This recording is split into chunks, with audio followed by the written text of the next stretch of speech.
I'll speak in Hindi first. जैसा कि आप सब जानते हैं कि आज इंडिया गठबंधन की एक बेहद महत्वपूर्ण बैठक दिल्ली में है। कल दिल्ली के मुख्यमंत्री और आम आदमी पार्टी के राष्ट्रीय संयोजक आदरणीय अरविंद केजरीवाल जी अपनी सहयोगी बंगाल की लोकप्रिय मुख्यमंत्री ममता दीदी से मिले थे और कल ही वे महाराष्ट्र के जननेता लोकप्रिय नेता उद्धव ठाकरे साहब से भी मिले और आज सुबह सुबह उन्होंने तमिलनाडु के लोकप्रिय मुख्यमंत्री स्टैलिन साहब से मुलाकात करी। इन मुलाकातों में मुख्य तौर पर कैसे इंडिया गठबंधन को और मजबूत किया जाए, देश की जनता जो एक वैकल्पिक सरकार चाहती है, एक ऑल्टरनेटिव गवर्नमेंट चाहती है, एक विकल्प की तलाश में है, उस देश की जनता की उम्मीदों पर कैसे खरा उतरा जाए और कैसे इस देश को महंगाई से, बेरोजगारी से मुक्ति दिलाने के लिए एक मजबूत सरकार दी जाए। इस विषय पे विस्तार से चर्चा हुई और कैसे इंडिया गठबंधन को और मजबूत करें, कैसे और एकजुटता के साथ हम साथ आएं, इस विषय पे काफी विस्तार से चर्चा हुई। इस संदर्भ में आपका कोई सवाल हो तो आप पूछ सकते हैं।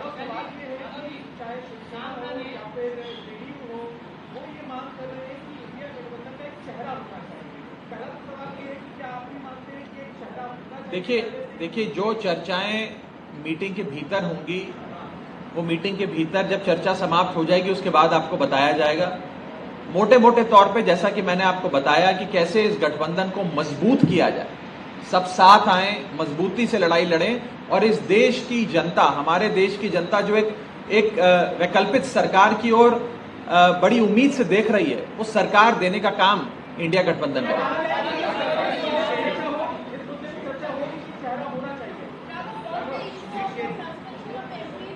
देखिए आज आई रिस्पॉन्ड टू दैट। आज इस देश में अगर कोई भी शख्स भाजपा सरकार से सवाल करता है तो या उसे अरेस्ट कर लिया जाता है या सस्पेंड कर लिया जाता है।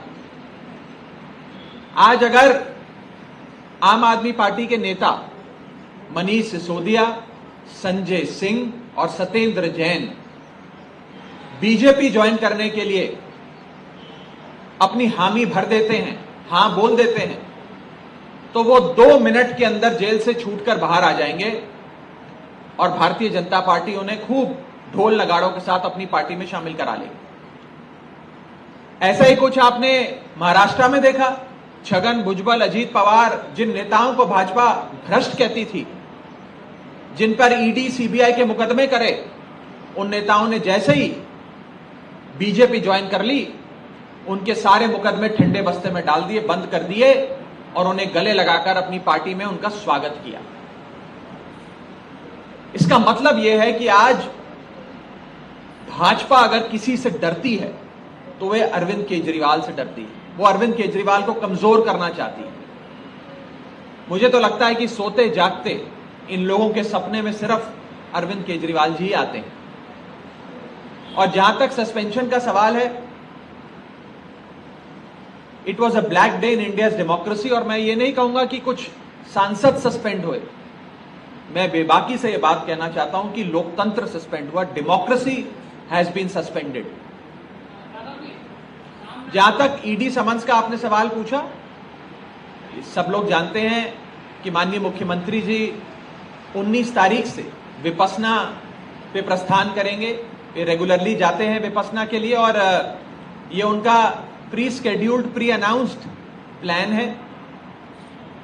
वे वकीलों से सलाह कर क्या जवाब देना है, ईडी को जवाब देना है, नहीं देना, क्या करना है, आगे की रणनीति कानूनी जरूर तय करेंगे।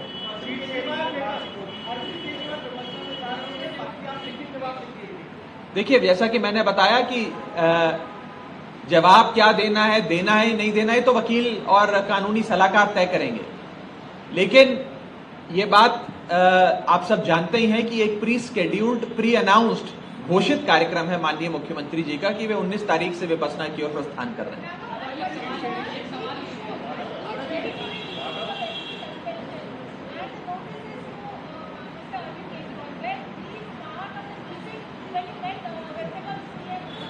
देखिए आज देश में जो हालात हैं, कैसे डे बाय डे इस देश से लोकतंत्र खत्म किया जा रहा है, डेमोक्रेसी को असॉल्ट किया जा रहा है, उस विषय पे चर्चा हुई, बिल्कुल हुई। और देश में कैसे लोकतंत्र को बचाया जाए, कैसे सब साथ आए, इस देश के संविधान को बचाएं, जो बाबा साहब अंबेडकर का दिया गया संविधान है, उसकी रक्षा करें हम सब लोग मिलकर, उस विषय पे विस्तार से चर्चा हुई।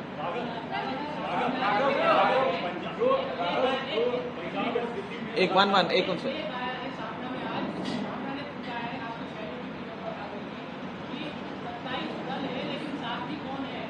ये मैंने लेख पढ़ा नहीं, मैं पढ़ के आपको इस पे जवाब दूंगा। Last question.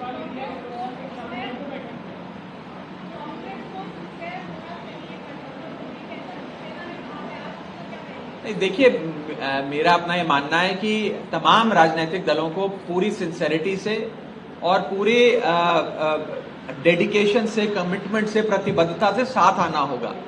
और ये साथ कोई केवल पॉलिटिकल पार्टियां नहीं आई, इस देश की 135 करोड़ आबादी इस इंडिया गठबंधन के झंडे तले आ गई है। महत्वपूर्ण गठबंधन है, लोग बड़ी उम्मीद से इस गठबंधन की ओर देख रहे हैं कि ये सफल हो, क्योंकि लोग भी महंगाई से, बेरोजगारी से निजात चाहते हैं और चाहते हैं कि इस देश में एक ऐसी सरकार हो जो लोकतंत्र की और बाबा साहब द्वारा दिए गए संविधान की कद्र करे, इज्जत करे, उसे बरकरार रखे।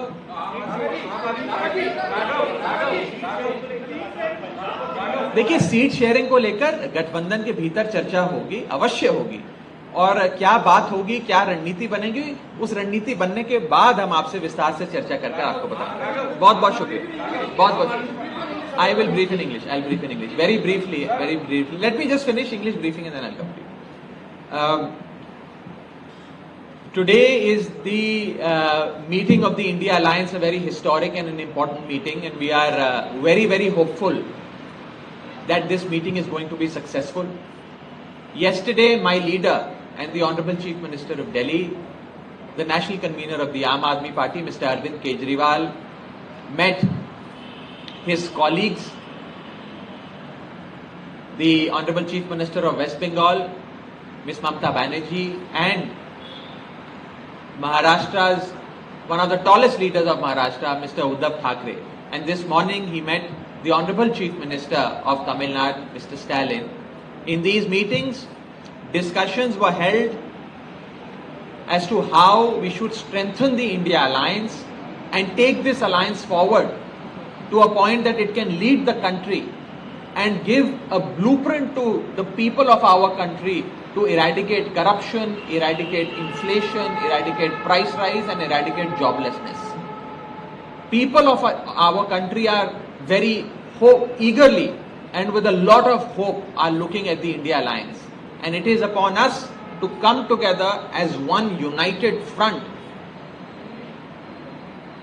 to honor the wishes and the hopes of the people of India.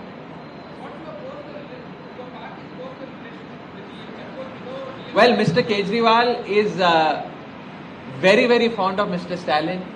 He holds him in the highest possible regard. There is a lot of mutual love, respect and admiration. And both are, I think, one of the most popular leaders of this country, which are loved by the people. The one thing that is common between both is that both are connected, both these leaders are connected with the people. They are from the grassroots. They are constantly thinking about and serving the people of their respective states. So I think there's a lot of love and respect between one another. Thank you.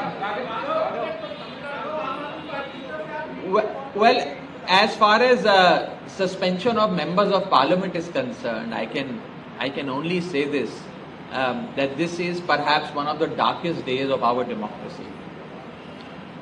I will not shy away from saying that it is not that only a few MPs have been suspended. I think democracy has been suspended, and it is a cause of concern for every Indian today. What can be a parliament without opposition? What can be a parliament without elected representatives? I think day by day, BJP government is dealing a heavy blow to our democratic principles and ideals. Thank you. Thank you.